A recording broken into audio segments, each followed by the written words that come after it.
Teacher, ba't nila ako nilagay sa sako? Ba't nila ako tinatapon?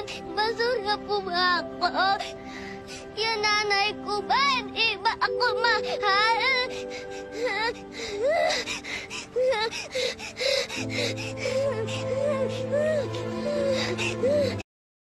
Gusto ko sanang matutukan mo si Grace Banaag. Medyo problematic siya. Umaasa ako na ikaw ang makakatulong sa kanya. Banaag! Auto! Buksan niyo po yung pinto!